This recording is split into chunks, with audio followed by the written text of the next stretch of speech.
So as I said, let's talk about the Tennessee game. For anybody that's going to be down in the comments gloating the Alabama lost and I had predicted us to win, yes, it happened. Honestly, I thought the game was happening about like I expected. I thought that for large stretches of this game, Alabama was able to control the tempo, which is something that we have not always seen Nate Oates' teams be able to do against Rick Barnes. I thought in the half court, Alabama actually looked pretty good. The ball was not sticking in the half court. In the first half, there were quite a lot of possessions. We were on pace for almost 80 possessions in this game. It slowed down substantially in the second half, but we still got up to 74 possessions, which is a season high against Tennessee. So, I mean, the game was really playing out as I expected. There were a couple of things I couldn't have foreseen. First thing, I do think Mark Sears was a little sick. That also led to him having some cramps. Mark Sears still had a very good game. He had just 2 turnovers. Alabama had just 12 as a team. My number in turnovers, I thought 14-15 was the number. We stayed well below that number. So I did think that was going to be sufficient to beat Tennessee. And even Nate Oates talked about it. The team played better than Tennessee for about 39 and a half minutes. And with 30 seconds to go, Alabama was up by 4. And Nate Oates pulled some of our bigs before the rebound was secured. There was a foul on the rebound. Tennessee hits 4 free throws in a row. Alabama is unable to inbound with just 3 seconds to go, and Tennessee hits a full court or half court buzzer beater to win the game. I'm not going to sit here and say that refs were the difference in this game. If you're looking for that, don't come to me. I think the Alabama did things that they should have not done to win this game. Refs were a factor, of course, but they're a factor in every game. There were some things that went for us, right? Like Mark Sears stepped on Zakai Ziegler's foot. That was not called, right? There were things that went positively for Alabama. There were some things that went negatively for Alabama, right? The foul and the rebound. The fact that Rick Barnes was trying to call timeout as Jemai Mashak's shot went up. There were definitely things on both sides of this, right? I do not think refs were the difference in this game. I thought for it being an on-the-road environment in Knoxville, I thought this was probably one of the better called games that Alabama's had in quite a while. I think that Alabama just fell short in a couple of places. Nate Oates admits that he had a couple of missed coaching errors, right? He doesn't need to make the subs that he did before the rebound is secured, which caused us another foul and 2 more free throws. He needs to call timeout earlier when he realizes that LeBaron Philon's not going to be able to get the ball in. He thought that LeBaron was going to be able to get the ball in.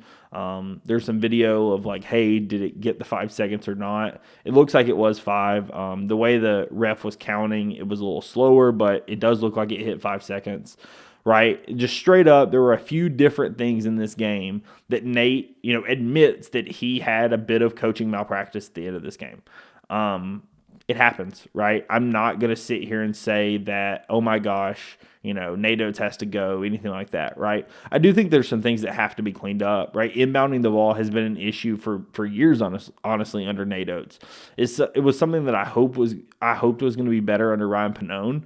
It has not been. It's something that, if you think about in the Alabama-North Carolina 4 overtime game, with Brandon Miller, right? Inbounding was a major issue in that game, right? For years, Alabama's had major problems inbounding the basketball.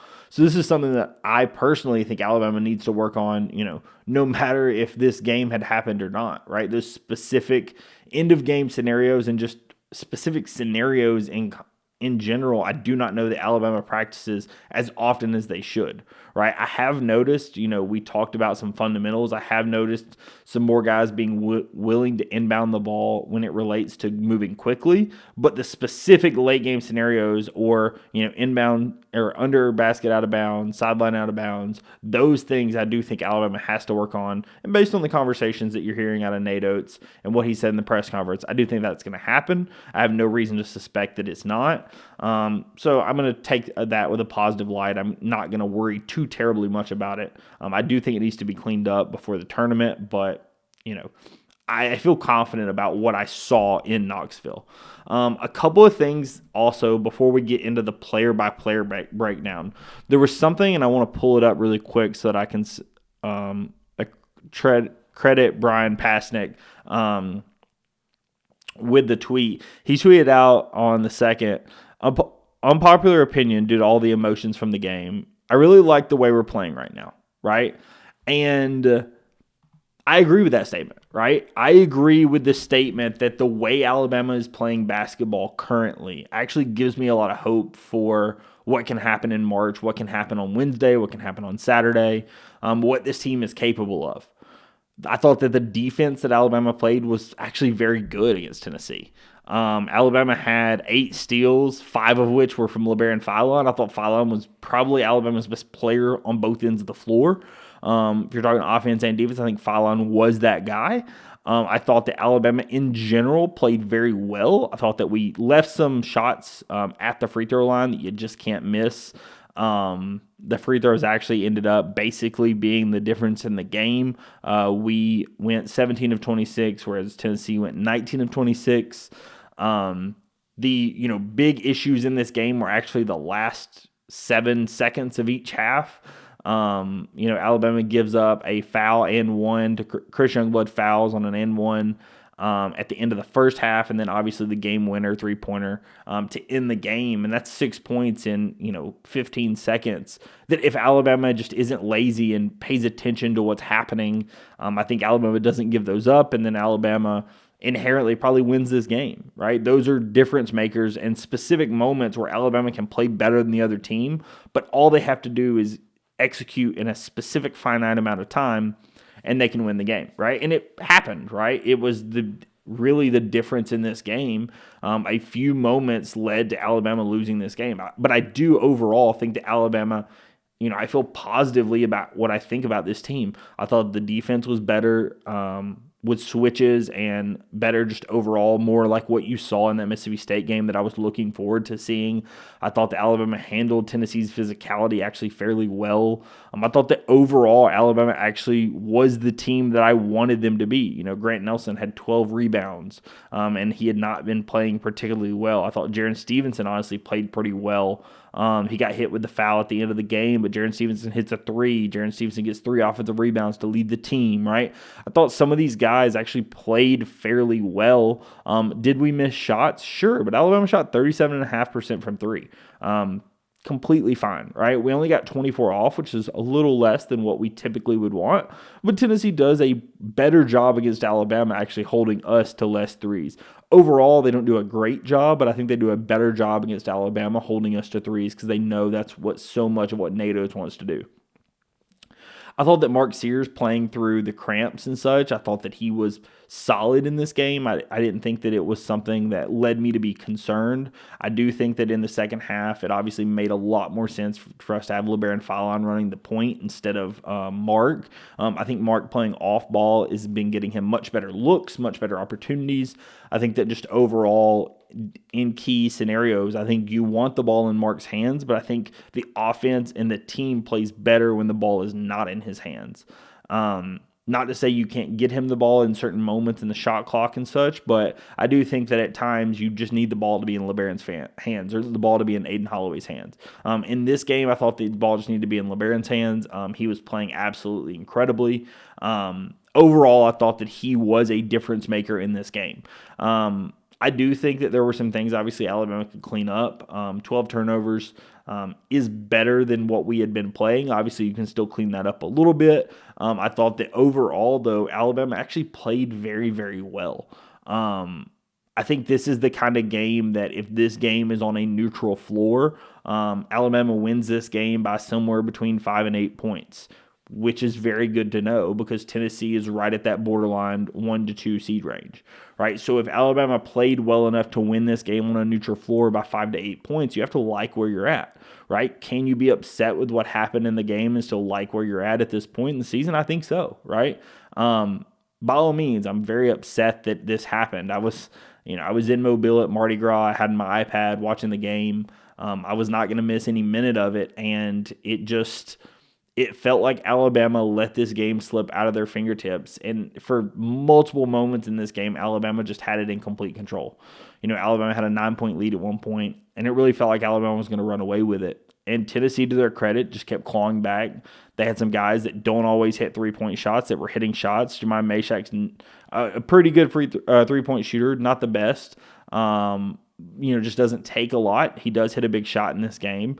Dubar, not their best three-point shooter, hits 2 in this game. Ziegler, only a 30% three-point shooter, hits 2 in this game. Milicic hits 1 of 2, right? So you had some guys shooting well above their season averages.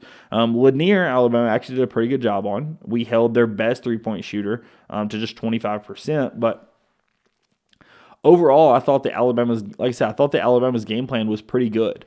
The issues where Alabama, had the problem was end of game scenarios, and then Alabama just did not convert at the free throw line or in layups. Alabama shot just 44% from 2 in this game. Obviously, as most people know, 99% of Alabama's shots from 2 are going to be from at the rim, and that is probably one of our season lows at the rim. Alabama has done a much better job at the rim than that this season, and you just have to execute better than that if you're going to beat a team like Tennessee. If you're going to beat a team as good as Tennessee, you have to execute when you get to where those shots are going to come from.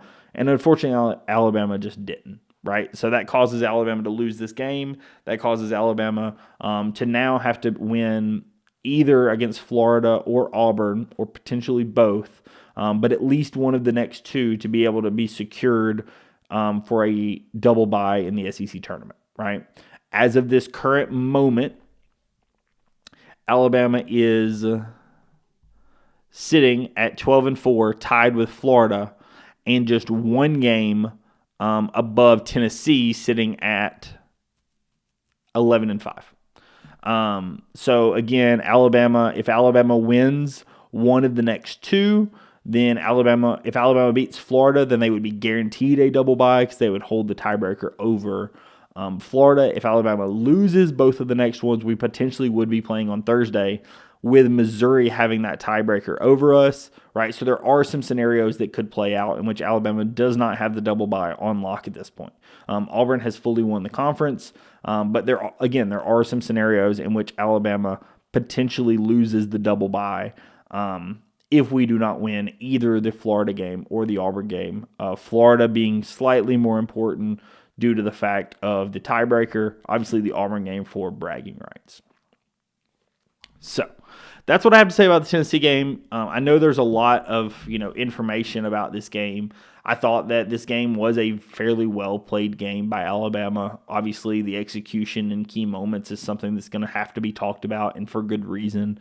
I thought that Alabama needs to work on the things that we've talked about, but I think in general, something this team has done a pretty good job of is focusing on what they need to control and what's been causing them issues, right? We see turning over the ball being issues, and in this game, it was not, right? In some of the most recent games, Alabama has done a very good job not turning over the basketball. You saw Mark Sears almost, and I'm going to call it hero ball, but that's not exactly what I mean, but Mark Sears taking some shots that were maybe not as advised in the offense, and Nate Oates and co sit down and understand, hey, what's causing this is Mark Sears thinks he needs to get this shot for this reason or that reason.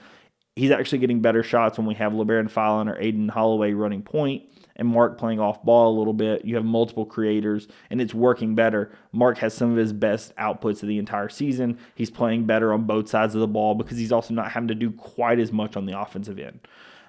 Right, all of these things, it really feels like Nate Oates and company have done a good job adjusting to what has caused them issues at moments in this season. And so this is another one. Let's see what they've learned and get ready for the last home game of the season against Florida and what will be a very, very big showdown that's going to be happening on Wednesday night. So we will shift over to that Florida game, and then we will get out of here.